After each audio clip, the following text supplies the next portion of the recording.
Poštovana gospođo potpredsednice Skupštine, poštovana gospođo ministar, poštovane poslanice i poslanici, poštovani građani, kao građevinski inženjer se delom, inženjer tehničke struke se delom razumem u oblast rudarenja i geologije, a kada vam budem saopštio moj insajderski ugao, onda ćete videti da se drugim delom razumem u projekat „Jadar“ zbog toga što sam više od 2 decenije bio član Koštuničine stranke, jedne od stranaka koja je dovela Rio Tinto kompaniju da rudari i otkrije litijum, što su oni i uradili. Projekat „Jadar“ ne podržavam od 2001. jer tad nisam još bio čuo za njega, ali ga podržavam od 2004. godine, dakle punih 20 godina. Ne podržavam Rio Tinto, briga me za kompaniju jednu ili drugu, svejedno je ko će da istražuje i dobije naše pravo na naša prirodna bogatstva, da na dobrobit ove zemlje to istražuje ili po dozvolama iskopava. Ono što brinem je da Srbija koristi svoja prirodna bogatstva na svoju dobrobit. Znači, insajderski ugao, znate, ja sam bio prijatelj sa čovekom dugi niz godina, pa zato što je pokojni, bio sam zato što je čovek pokoj mu duši umro. Bio je ministar od 2000. i molim vas da se ponašate prema njemu sa poštovanjem, pošto sam čuo dobacivanje koje je nepoštovanje prema tom čoveku. Bio je ministar od 2004. do 2007. godine i pričali smo prvo o otkriću jadarita. On mi je pričao koliko je to značajno. Kasnije smo obojica bili gradski odbornici od 2012. do 2014. godine i taj bivši ministar mi je na dugim sednicama Skupštine grada, kad smo ih imali u tim godinama, pričao i o korumpiranim ljudima. Pričao mi je bivši ministar na sednicama Skupštine grada 2012, 2013. i 2014. da su mnogi ljudi primili akontaciju za lobiranje za litijum do 2012. godine. Spominjao je i konkretna imena, ali zbog njega ta imena neću sada pominjati, ne bi bilo korektno. Ono što mogu da kažem je da je većina tih ljudi koje je pominjao i dalje na političkoj sceni i bukvalno svi vode danas kampanju protiv litijuma. Među poslanicima koji danas sede ovde sedi niz ljudi koji su bili među glavnim lobistima Rio Tinta. Da li to, bilo bi pošteno da kažu priznajem, bio sam. Evo, ja priznajem, podržavao sam projekat litijum, podržavam ga 20 godina. Insajderski ugao, krajem 2001. ambasador Vladeta Janković je došao iz Londona kao ambasador na glavni odbor DSS-a, to su bili nama važni događaji, i u pauzi mi je pričao kako on sjajno radi svoj posao i kako prima mnoge kompanije u ambasadi, što mu je bio posao, ja ga pohvaljujem, i pomenuo mi je kako je primio rudarsku kompaniju Rio Tinto i komunikeom je prosledio Vladi Zorana Đinđića, što takođe pohvaljujem, i Zoran Đinđić je primio predstavnike Rio Tinta, oni počeli da rade te 2001. godine. Da naglasimo jednu stvar, rudnik Jadar, mi nismo rigidni kao opozicija, će možda biti otvoren ukoliko to kažu srpski stručnjaci, studije uticaja na životnu sredinu i javna rasprava koju i ovde vodimo. Ukoliko bude odobren litijumski projekat Jadar, to će biti jedna od najvećih investicija i donosiće ogromne direktne i indirektne prihode. I demistifikovaću jednu neistinu opozicije koju 4 dana slušamo ovde, da je litijum neki nuklearni otrov, mistični, iz neke teorije zavere koji će da potruje celu Srbiju. Ljudi moji, litijum je metal kao i bilo koji drugi, kao i gvožđe, kao i bakar i ostali metali, ništa mistično neće trovati nikoga. Da podsetimo, opozicija je od 2021. godine organizovala antilitijumsku histeriju. I zbog čega je to radila? Pa opozicija, i to je ključ svega, opozicija je prestravljena od pomisli da će dobrobit od proizvodnje litijuma dovesti do toga da će Srpska napredna stranka i Vučić da vladaju još 12 godina. Ja vam kažem, i treba Vučić da vlada još 12 godina, jer niko u istoriji nije ovako uzdigao Srbiju. Oni to hoće da spreče po cenu siromašenja Srbije i osujećenja projekta Jadar. Sada opozicija u zadnjih par nedelja zastupa novu tezu da litijum ne sme da kopa sadašnja vlast, već samo oni kad dođu na vlast. A do pre par nedelja su tvrdili da litijum ne sme da iskopava niko i nikada. Sad pevaju drugu pesmu. I ni u jednoj od 7 država Evropske unije gde će biti iskopavan litijum, i to su pripreme daleko odmakle i počeće iduće godine već da ga iskopavaju u Finskoj, ne postoji antilitijumska histerija.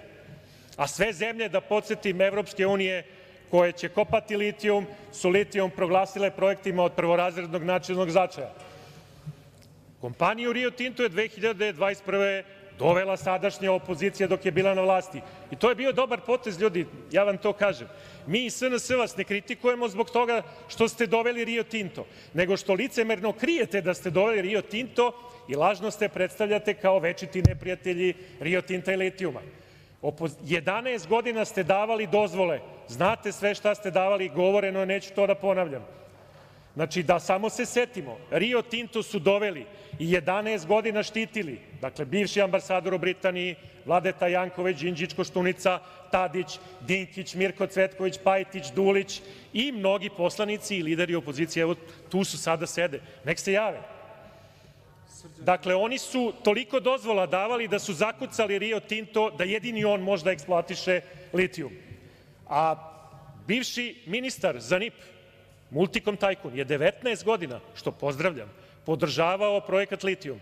Od 2004. do prošle godine, kada je, citiram, rekao: zar to nije šansa za Srbiju? To će da zaposli hiljade i hiljade ljudi i napravi brend od naše zemlje.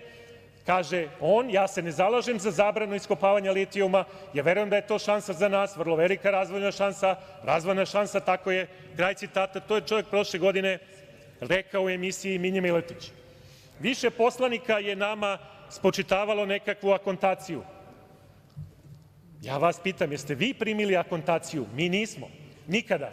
Mi disciplinujemo Rio Tinto, dakle, usvojili smo ih da svoje planove učine ekološki prihvatljivim, na primer, u pogledu otpada i jalovine, što će ih koštati oko 100 miliona evra ako rudnik bude otvoren, jer nema više flotacije, nego otpad i jalovina moraju da budu u čvrstoj formi. To košta 100 miliona evra, to smo ih usvojili, vi ste im dozvolili sve ono drugo da imaju flotaciju kao što su hteli. Dakle, ovaj zakon treba odbiti jer je štetan i neusvojiv i zakon, to da znate, u svom obrazloženju nema ni jedan tačan tehnički podatak. I navešću vam evo samo dela neistina. Dakle, pazite, 86 poslanika i neistina 1. 86 poslanika opozicije je slagalo da se ruda tretira na temperaturi od 250 stepeni, nije tačno 90 stepeni. 86 poslanika opozicije je slagalo pare agresivnih kiselina nagrizaće pluća i kožu ljudi desetinama kilometara daleko. Istina je, proces prerade rude se odvija u zatvorenom sistemu i isključuje bilo kakvo ispuštanje i isparenja u atmosferu. 86, to je treća neistina, 86 poslanika opozicije slagalo, koristit će se fluorovodonična kiselina, neće se koristiti.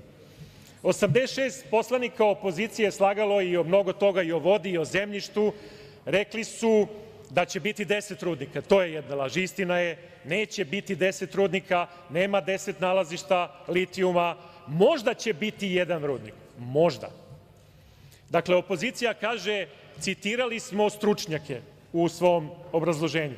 Opozicija u svom obrazloženju, niti u celom predlogu ovog katastrofalnog zakona, ne citira nijednog eksperta za rudarstvo, geologiju, ekonomiju, pravo i energetiku. Citiraju samo jednog šumarskog inženjera i jednog ginekologa i, da budem pošten, jednog stručnjaka za hemiju, doktora hemijskih nauka, ali Draganu Đorđević, za koju se pokazalo da je govorila neistinu i dan danas govori neistinu o litijumu. 86 poslanika opozicije je slagalo, to je poslednja laž koju ću da navedem, da Nemačka, Francuska, Velika Britanija i Austrija neće imati rudnike litijuma, jer kao neće oni da kopaju svoje lepe zemlje. To su stavili u predlogu.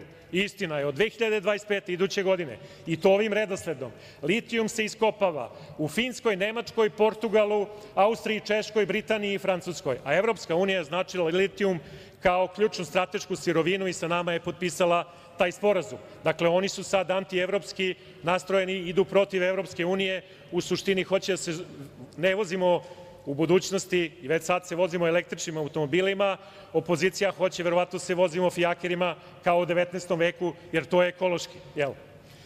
Da završim, građani mogu da veruju i zbog čega mogu da veruju predsedniku Vučiću u pogledu litijuma. Prosečna zarada u Srbiji je sada 850 evra, u vreme opozicije kad su oni bili na vlasti bila 366 evra. Nezaposlenost u doba kad je opozicija vladala je bila 26%, sada je samo 9%. Vlast opozicije do 12. godine je otpustila 500.000 ljudi, mi smo zaposlili 500.000 ljudi. Srbija je druga najbrže rastuća ekonomija u Evropi, a zbog antilitijumske histerije Srbija je izgubila 3 godine. Srećom, Evropska unija i SAD su odlučili da se svuda u svetu iskopava litijum kao pogonska energija za električne automobile. Tome to služi. I umesto da već kopamo litijumsko zlato, to ćemo možda početi za 2 godine. A istorijska vest da je Srbija dobila od strane svetskih kreditnih agencija investicioni rejting je najvažniji događaj u ekonomiji ove zemlje ikada u istoriji. A ova vest najbolje demantuje sve neistine opozicije koje smo slušali 4 dana, a i u predlogu, u raspravi o rebalansu, o stanju naše ekonomije. I ova vest, to je najbolja vest, demantuje sve neistine opozicije u vezi litijuma, jer to je i te kako povezano, jer taj investicioni rejting smo dobili i zbog projekta EKSPO i zbog projekta litijum. I na kraju, projekat Jadar je životna i razvojna šansa za Srbiju, kakva se ukazuje jednom u 100 godina. I bilo bi ogromna šteta da ne iskoristimo tu priliku. I dobijeni investicioni rejting je dokaz da Srbija može verovati predsedniku Vučiću i Srpskoj naprednoj stranci. Živela Srbija!